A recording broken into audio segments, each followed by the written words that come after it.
Keto Electrolytes 101, How to Avoid Imbalances and Dehydration on Keto. The very low-carb nature of a ketogenic diet can change the way your body handles electrolytes and water. That means that it can be easy to experience electrolyte imbalances and dehydration when you're first starting and throughout your ketogenic journey.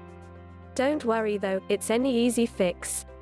In this article you'll learn, electrolytes on keto. When you begin a ketogenic diet and drastically cut back on carbs, your body produces less insulin and glycogen stores are depleted. For every gram of glycogen, stored carbs, 3 grams of water are stored as well. As those stores are depleted, our kidneys go from retaining water to excreting more of it. If you've done keto before, you may have noticed that you experienced a whoosh early on, where you lost a lot of weight and felt less bloated.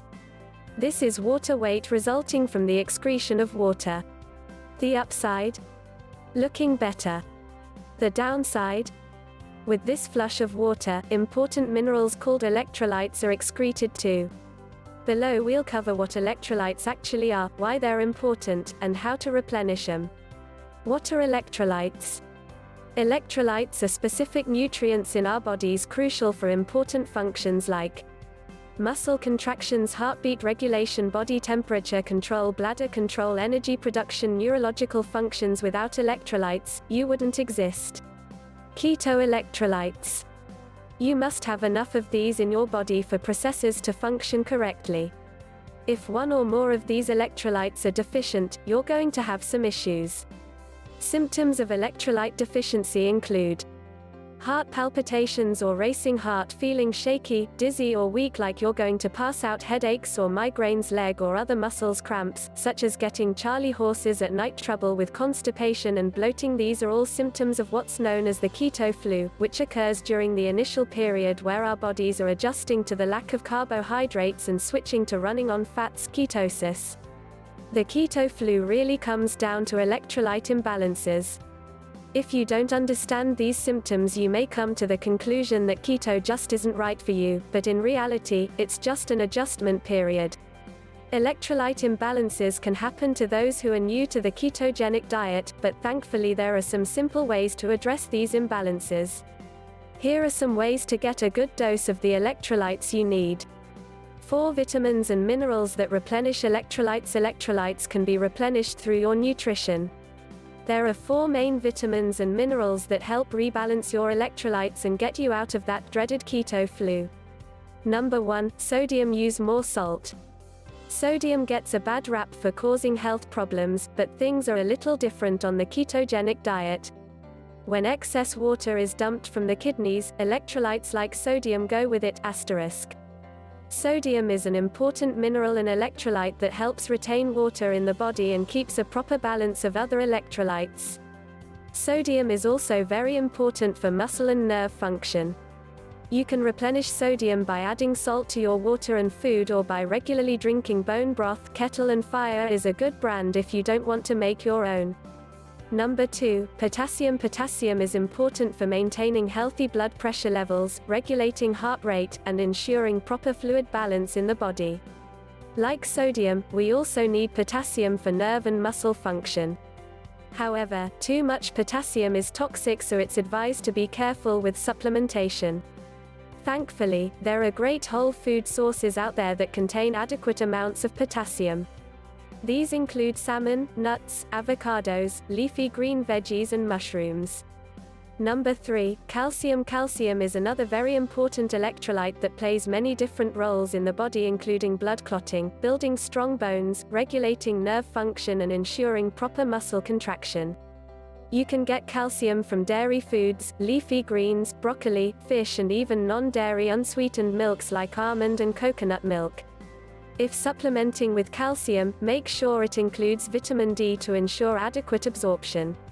Number 4, magnesium. Magnesium helps the body maintain a healthy immune system, normal heart rhythm, proper nerve and muscle function and many other biochemical reactions. Like calcium, it's needed for building healthy and strong bones. Leafy greens and nuts have magnesium, but you may need to supplement as well. Around 500 milligrams per day is sufficient for most people. There are many more vitamins and minerals you need to consider when you're on the keto diet, but a keto greens powder is usually the best way to cover all your vitamin and mineral bases. Note, if you lead an overly stressful life or exercise often, you may need more of these minerals. Stress can affect hormone balance, leading to further fluid and electrolyte imbalances, and hard exercise can deplete sodium levels to a greater degree. Now that we've covered the importance of electrolyte balance on keto, the next section will address another complaint that is common for those who are first starting off: dehydration. Dehydration on keto water makes up more than 50% of your body and is probably the most important necessity in life. Obviously, getting enough water is crucial for our ability to thrive. Although everyone should be mindful of their body's water requirements and stay hydrated, if you're eating a ketogenic diet, at least in the beginning phase, you may have higher water needs. The low-carb nature of this diet leads to more water loss, as we discussed earlier. This can lead to at least mild dehydration, which can contribute to constipation and many of the other keto flu symptoms. So, what can you do about this? The answer is pretty obvious: drink more water, but here are some tips for staying hydrated. How to stay hydrated? Since the main reason for electrolyte depletion on keto is excess water excretion and less water retention, increasing water and electrolyte intake is the best way to prevent issues with imbalances. The amount of water that you need to consume daily depends on your activity levels, the climate you live in, the other foods and drinks you consume, and others. You've surely heard the standard 8 glasses a day, but there's no scientific evidence to back this up. But the 8 glasses rule may help you remember to drink water regularly. One thing to note is that too much water intake can flush out electrolytes more quickly, which is counterintuitive. This is why the best rule of thumb is to drink to thirst. Listen to what your body tells you. Eat whole foods like vegetables that are naturally high in water content, and get really good at recognizing thirst so you can stay properly hydrated throughout the day.